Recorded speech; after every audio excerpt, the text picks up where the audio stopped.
What is love? It depends. There are as many loves as there are people. Love is a hierarchy, from the lowest rung to the highest, from sex to superconsciousness.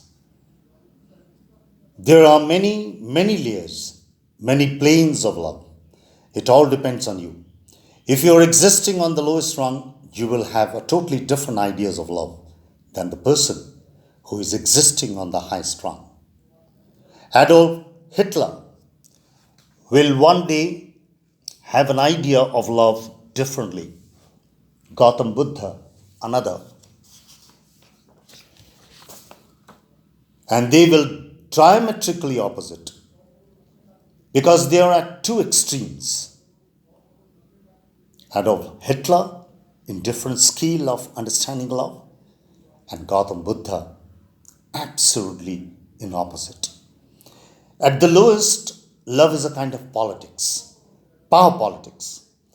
Wherever love is contaminated by the idea of domination, it is politics. Whether you call it politics or not, it is not the question. It is political. And millions of people never know anything about love except this politics. The politics that exists between husbands and wives, boyfriends and girlfriends. It is politics. The whole thing is political. You want to dominate the other, you enjoy domination. And what happens? Love is nothing but politics. Politics sugar-coated. A bitter pill sugar-coated. You talk about love, but the deep desire is to exploit the other. And I am not saying that you are doing it deliberately or consciously. You are not that conscious yet. You cannot do it deliberately. It is an unconscious mechanism. Hence, so much possessiveness and so much jealousy become a part, an intrinsic part of your love. That's why love creates more misery than joy. 99% of it is bitter.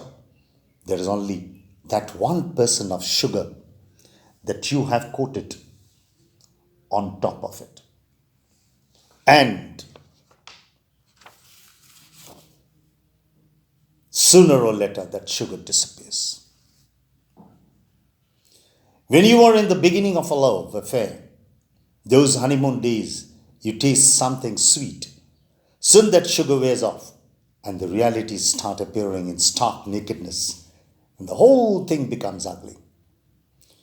Millions of people have decided not to love human beings anymore. It is better to love a dog, a cat, a parrot. It is better to love a car because you can dominate them well and the other never tries to dominate you. It is simple. It is not as complex as it is going to be with human being. Tougher to love is loving a human being. At a cocktail party, the hostess couldn't help overhearing the conversation of a save gentleman. "Oh, I adore her. I worship her," declared the gentleman. "I would too if she were mine," agreed his friend. "The way she walks and swishes, her beautiful big brown eyes, her head so proud and erect."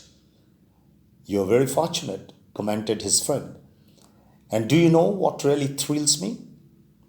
The way she nibbles my ear." "Sir," the hostess interjected, "I couldn't help listening to those affectionate words. In this day of numerous divorces, I admire a man who so passionately loves his wife." "My wife," said the gentleman, surprised. "No, my champion race horse." People are falling in love with horses, dogs, animals, machines, things. Why?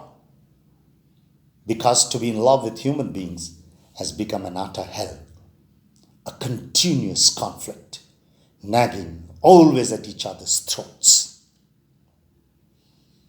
This is the lowest form of love.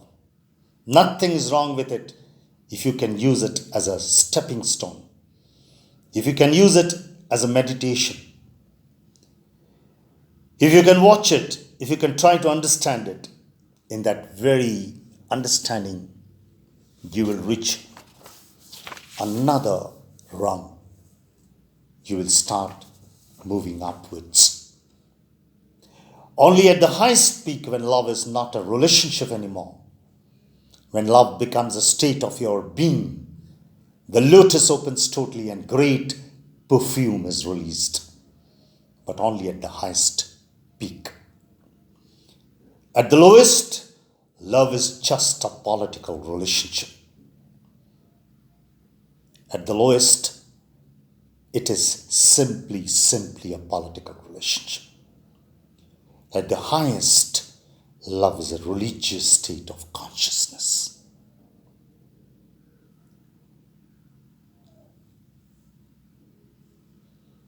I love you too. Buddha loves, Jesus loves, but their love demands nothing in return. Their love is given for the sheer joy of giving it. It is not a bargain. Hence the radiant beauty of it.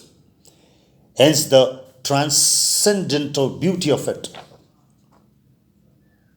It surpasses all the joys that you have known.